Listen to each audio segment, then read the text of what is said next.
হলো last class, যেটার মাধ্যমে আমাদের আর্থিক অবস্থার বিবরণী বা আর্থিক বিবরণীর পুরো চ্যাপ্টারটা শেষ হবে। তো এখানে আমাদের ধরেন 2025 সালের আমরা ডিসেম্বর মাসের জন্য এই আর্থিক অবস্থার বিবরণী বা পুরো 2025 সালের জন্য আমরা কী করতেছি, আর্থিক অবস্থার বিবরণীটা করতেছি। তো এখন এখানে দেখেন আমাদের আর্থিক অবস্থার বিবরণী মানে আমরা এখানে দুইটা জিনিস নির্ণয় করব বা দুইটা জিনিসই নির্ণয় করব। একটা হলো আমাদের যে সম্পদ, আরেকটা হলো আমাদের দায়। তো দায় কয় প্রকার? দায় হলো দুই প্রকার, একটা হলো আন্তদায়, একটা হলো বহির্দায়। যে আন্তদায় ওইটা হলো আমাদের জন্য মালিকানা সত্ত্ব, বা আমরা তো জানি যে মালিক আর ব্যবসা সম্পূর্ণ আলাদা। মালিকের জায়গায়, ব্যবসার জায়গায়। তো এটা হিসাব বিজ্ঞানের একটা নীতি অনুযায়ী। তো এখন এই যে মালিকানা সত্ত্ব, এটা কিন্তু ব্যবসার জন্য দায়ী। এটা কি? অন্তর্দায়, ব্যবসায়ের অন্তর্দায়, যেটাও অবশ্যই এই ব্যবসা যখন শেষ হয়ে যাবে তখন যা থাকবে সব কিছু মালিকের। এই জন্য মালিকানা সত্ত্বও কি আমাদের দায়ের অন্তর্ভুক্ত। আর দায় হলো যেটা হলো বহির্দায় বা তৃতীয় পক্ষের অধিকার। এটা হলো মালিকের অধিকার, আর একটা হলো সম্পদ যেটা হলো ব্যবসার অধিকার, আর 3 নম্বর যেটা ওটা হলো দায় বা তৃতীয় পক্ষের অধিকার। তো আমরা তিনজনেরই অধিকার আজকে উদ্ধার করব, ঠিক আছে? এখন দেখেন ফার্স্টে আমাদের আসতে হলো সম্পদকে অগ্রাধিকার দিব, কারণ আমরা ব্যবসার জিনিস করতেছি। সম্পদ যেহেতু ব্যবসার, তাই আমাদের ব্যবসার জিনিসই করতে হবে, ঠিক আছে? এখন দেখেন স্থায়ী সম্পদকে আমরা ফার্স্টে করতেছি। তো স্থায়ী সম্পদের মধ্যে কি আছে? স্থায়ী সম্পদের মধ্যে আছে হলো আমাদের যে সুনামটা, আমাদের ধরেন একটা ব্যবসায়ের যে সুনাম, ওই সুনাম আমরা বারবার ব্যবহার করতে পারবো। যেমন আমাদের যে কাচ্চি ডাইন আছে বা কাচ্চি ভাই আছে বা বিভিন্ন ব্র্যান্ড যেগুলো আছে, ওইগুলো কিন্তু তাদের এই সুনাম ব্যবহার করে মার্কেটে এখন ঠিক আছে। তো তাদের সুনামের কিন্তু একটা ভ্যালু আছে। তো ওই ভ্যালুটাই হলো আমাদের ফার্স্টের যে আমাদের যে এটা দেওয়া থাকবে আমাদের প্রশ্নে, ওইখানে আমাদের যে সুনাম, ওই সুনামটা কি দেওয়া থাকবে আমাদের রেওয়া মিলে দেওয়া থাকবে। ওইখান থেকে আমরা কি করব, আমাদের আর্থিক বিবরণীতে বা আর্থিক অবস্থার বিবরণীতে ইনক্লুড করব। তো এখন আসেন এই যে সুনাম বা প্যাটেন্ট কি? প্যাটেন্ট হলো আমাদের অধিকার। কিসের অধিকার? আমাদের যে আবিষ্কারকের যে সত্য, ওই সত্যটার যে অধিকার বা যেই দাম। তো এই প্যাটেন্ট কি? আমাদের ধরেন একটা কোনো পণ্য, একটা আমরা কি করলাম, আবিষ্কার করলাম, একটা মেশিন আবিষ্কার করলাম। ওই মেশিনের কি আমাদের যে অধিকার, ওই মেশিন যেই বানাক না কেন, মানে যদি কেউ টাকা ইনকাম করতে চায় অবশ্যই আমাদের কি একটা পার্সেন্টেজ দিতে হবে। ট্রেডমার্ক কি? আমাদের পণ্যের সত্য রক্ষার জন্য, বা আমাদের যে পণ্য আমরা একটা প্রডিউস করছি, অন্যরা যাতে কি কপি করতে না পারে ওই পণ্যটা, বা তাদের বলে চালিয়ে দিতে না পারে, যে ট্রেডমার্ক, ওটার একটা মূল্য আছে। তো আমাদের এই সম্পদগুলোর মূল্যটা আমাদের কি করতে হবে, লিখতে হবে। এরপর কি? আমাদের আসবাবপত্র। মনে করেন আমরা একটা আসবাবপত্র কিনলাম যেটা 5 বছর পর নষ্ট হয়ে যাবে, বা আমরা একটা ধারণা করতেছি আমাদের 10 বছর পর্যন্ত আমরা কি করতে পারবো, ইউজ করতে পারবো। এখন 10 বছর থেকে 1 বছর চলে গেছে, মানে আমরা 9 বছরের জন্য ইউজ করতে পারবো। তো এই 1 বছরের জন্য যে অপচয় হয়ে গেছে, মনে করেন এই 10 বছর যে চালাতে পারবো আমরা সম্পদটা বা আসবাবপত্রটা আমরা 10 বছর ইউজ করতে পারবো, ওটা 10,000 টাকা দিয়ে নিছি। এখন এই যে 10,000 টাকার 1 ভাগ কিন্তু 10 ভাগের 1 ভাগ কিন্তু চলে গেছে। তো ওই 1 ভাগটা বিয়োগ দিয়ে বাকি 9,000 টাকাটা বসাতে হবে। তো এই 1,000 টাকাটা আমাদের যে পুঞ্জীভূত অপচয়, ওই পুঞ্জীভূত অপচয়ের মধ্যে কি হচ্ছে, ইনক্লুড আছে, বা আমাদের যে অপচয় হিসাব করি, ওই অপচয়গুলো আমরা পুঞ্জীভূত অপচয়ে জমা রাখি বা পুঞ্জি করে রাখি, ঠিক আছে? তো এরপর কি? এরপর হলো যন্ত্রপাতিও আমাদের ইনক্লুড করতে হবে এখানে উইথাউট অপচয়, মানে অপচয়ের যে পার্টটা ওটা বাদ দিতে হবে। ভূমি ও দালান কোটা তাও বাদ দিতে হবে। এখন ভূমির কি অপচয় হয়? ভূমির কি হয়? ভূমিরও অপচয় হয়ে থাকে। এখন আপনি ভাবতেছেন যে একটা জমি, এই জমিটার আবার কি অপচয় হয়? এটার তো আর দাম বাড়তে থাকে দিন দিন। কিন্তু জমিটা যখন আমাদের নদীর পাশে হবে, ওই জমিটার একটা ভাঙন হতে থাকে। মনে করেন আমরা ধারণা করতেছি এটা 10 বছরের মধ্যে কি ওই জমিটা একেবারে নদীতে বিলীন হয়ে যাবে, তখন আমাদের আর কিছু থাকবে না। তো এই যে নদীতে বিলীন হয়ে যাচ্ছে, এটাও কিন্তু ওই ভূমির কি অপচয়। এবং দালান কলারও তো একটা না একটা সময় ওর ব্যবহার ক্ষমতা হারিয়ে ফেলবে। এই জন্য আমাদের অপচয়গুলো বাদ দিয়ে যা থাকবে তাই হলো আমাদের মোট স্থায়ী সম্পদ। এখন স্থায়ী সম্পদের মধ্যে আরেকটা জিনিস আছে, ওটা হলো আমাদের দীর্ঘমেয়াদী বিনিয়োগ। এই দীর্ঘমেয়াদী বিনিয়োগ কি? মনে করেন আমরা একটা শেয়ারে বিনিয়োগ করলাম, ঠিক আছে? তো ওই শেয়ার, মনে করেন অগ্রাধিকার শেয়ারে যেখানে পার্সেন্টেজ বিনিয়োগ থাকে। এরপর কি? লগ্নি কি? লগ্নি হলো একটা ঋণের মতো, মানে ঋণ দিলাম, ঋণ দেওয়াকেই আমাদের কি বলা হয়, লগ্নি বলা হয়। ঋণের অপর নাম হলো লগ্নি। এরপর কি? সঞ্চয়পত্র কেনা। তো সঞ্চয়পত্র কি? সঞ্চয়পত্র হলো একটা পেপারের বিনিময়ে আপনি কি নেবেন, ব্যাংক থেকে টাকা নেবেন, যেটার টাকা দিবেন একটা ব্যাংকে, তো আপনাকে একটা পেপার দেওয়া হবে, আপনি পরবর্তীতে ওটার যে পার্সেন্টেজ লেখা থাকবে ওই পার্সেন্ট অনুযায়ী সুদের সাথে আপনি কী পাবেন, ওই সঞ্চয়পত্রের টাকাগুলো ফেরত পাবেন যতদিন মেয়াদ থাকে আর কি। এরপর সরকারি বন্ড, সেম একটা পেপার দিবে আপনাকে, আপনি টাকা রাখার বিনিময়ে, এবং ওটা নির্দিষ্ট সময় পর আপনি ওই টাকাটা উইথড্র করতে পারবেন। এবং ঋণপত্র কি? ঋণপত্র হলো আপনি ঋণ দিবেন উইথ একদম লিখিত ঋণ আর কি, মৌখিক কোনো ঋণ না যে আপনি ঋণ দিচ্ছেন ওইটার বিনিময়ে আপনি একটা দলিল পাবেন। ওই ঋণপত্র আপনার একটা নির্দিষ্ট 5 বছর বা 10 বছর মেয়াদ থাকবে। এরপর আপনি কী পাবেন, ওই যে সম্পদগুলো, ওই সম্পদগুলো আমাদের সম্পদে ইনক্লুড করতে হবে বা যোগ করতে হবে। এখন গেল আমাদের স্থায়ী সম্পদের যে পার্ট। এখন আসতেছে যে চলতি সম্পদের পর। চলতি সম্পদ কি? চলতি সম্পদ হলো যেই সম্পদগুলো আমরা 1 বছরের মধ্যে কি তরলে রূপান্তর করতে পারবো বা ইনস্ট্যান্ট বিক্রি করে টাকায় রূপান্তর করতে পারবো 1 বছরের মধ্যে। তো নগদ, ব্যাংক জমা, এটা তো 1 বছরে লাগে না। এটা নগদ যেটা আছে এটা ইনস্ট্যান্ট আপনি এখনই পকেট থেকে বা ক্যাশ থেকে নিয়ে দিয়ে ফেলতে পারবেন। ব্যাংকের জমা, তাও আপনি যদি চেক লিখে দেন তাহলে এখনই চলে যাবে। এরপর আপনি এখনই চাইলে কী করতে পারছেন, কার্ড দিয়ে উইথড্র করতে পারতেছেন বা ব্যাংকে গিয়ে উইথড্র করতে পারতেছেন। এরপর কি দেনাদার, দেনাদারকে হিসাব করা হয় হলো 1 বছরের কম সময়ের মধ্যে এরা কি পরিশোধ করে দিবে। কিন্তু এইখানে একটা জিনিস আছে যে দেনাদার থেকে কুরিন বাদ দিতে হবে এবং সন্দেহজনক কুরিন সঞ্চিত এটা বাদ দিতে হবে। কুরিন কেন বাদ দিতে হবে? মনে করেন আমাদের 10 জন দেনাদার থেকে আমরা 10,000 টাকা পাই। এখন আমরা একজন দেনাদার মরে গেছে, এখন তার থেকে আমাদের টাকা পাবো না, আর এটা তো ধরে নিতেই হবে। তো বাকি যে 9,000 ওইটা আমাদের দেনাদারের সম্পদ হিসাবে ইনক্লুড করতে হবে। এই জন্য যে আমরা যে টাকাটা পাবো না ওইটাই হলো কুরিন, দেনাদার যে টাকাটা পাবো না ওইটা কুরিন, ওই কুরিনটা কী হতে হবে, বাদ দিতে হবে। এরপর কি প্রাপ্য বিল।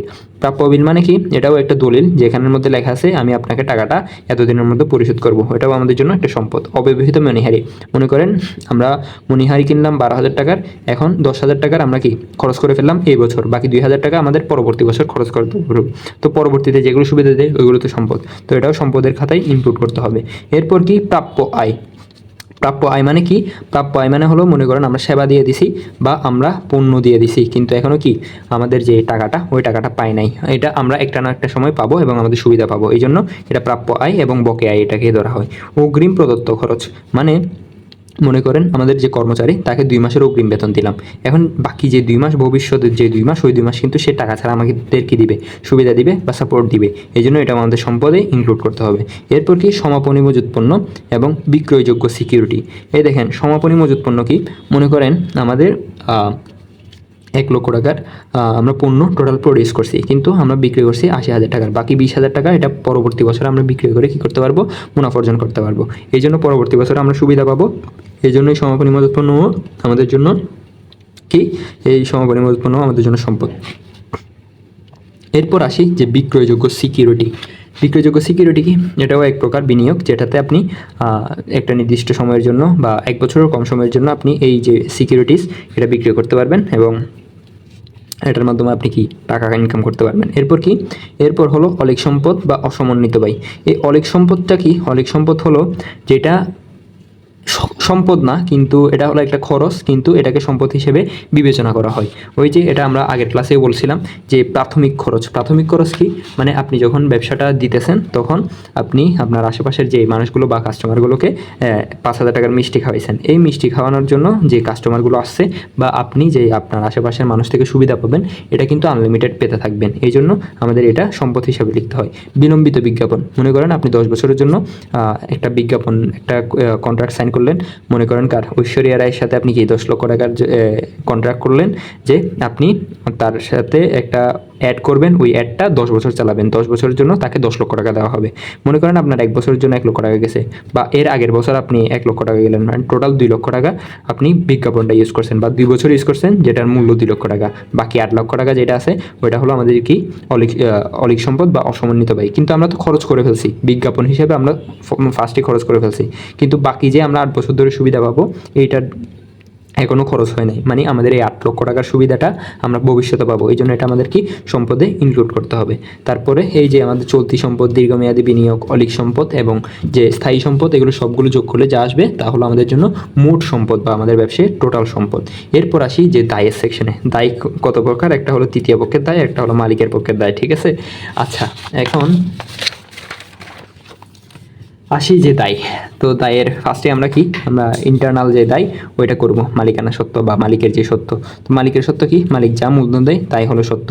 মনে করেন মালিক কি দিল, মূলধন দিল 1 লক্ষ টাকা।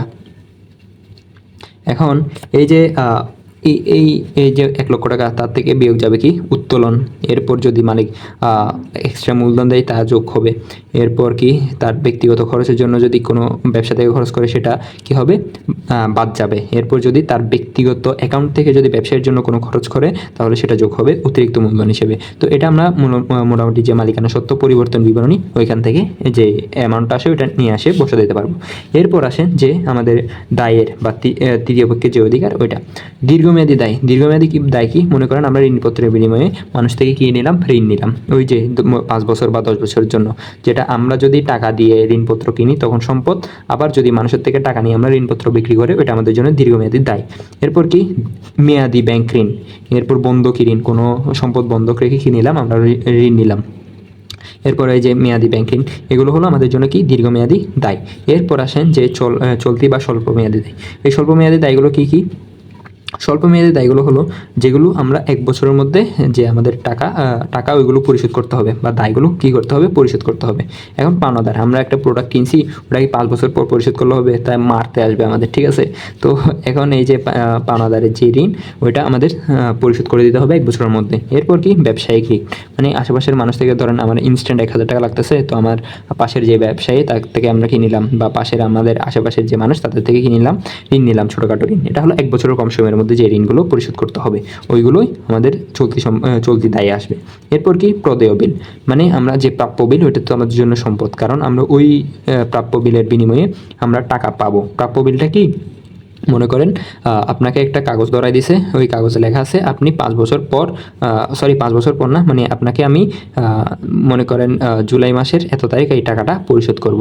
তো এই যে আপনাকে একটা লিখিত দিয়েছে, আপনি এর বিনিময়ে কি করলেন, 5,000 টাকা পরিশোধ করব বলছে, এখন আপনি তাকে কত দিলেন, 4,800 টাকা দিলেন।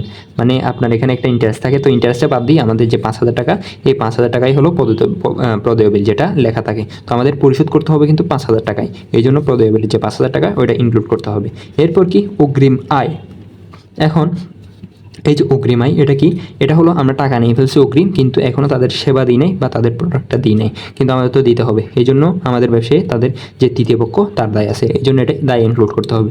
বকেয়া খরচ সমূহ, মানে আমরা সুবিধা নিয়ে ফেলছি, মনে করেন যে আমাদের কর্মচারী আছে, কর্মচারীর এই মাসের সে কাজ করে ফেলছে কিন্তু তাকে এখনও বেতন দিই নাই, কিন্তু বেতনটা তো দিতে হবে, তার অধিকার বেতনটা, এই জন্য এটা দায় ইনক্লুড হবে। ব্যাংকের জমাতিরিক্ত, ব্যাংকের জমাতিরিক্তটা কি, মনে করেন আমাদের ব্যাংকে 5,000 টাকা ছিল, কিন্তু আমরা উদ্যোগ করছি 10,000 টাকা, বাকি যে 5,000 টাকা এক্সট্রা উইথড্র করছি এটা কিন্তু ব্যাংকে পরিশোধ করতে হবে। এটা ব্যাংকের সত্ত্ব বা ব্যাংকের অধিকার আমাদের কাছে রয়ে গেছে, তো এইটাও আমাদের যে দায় ওইখানে ইনক্লুড করতে হবে।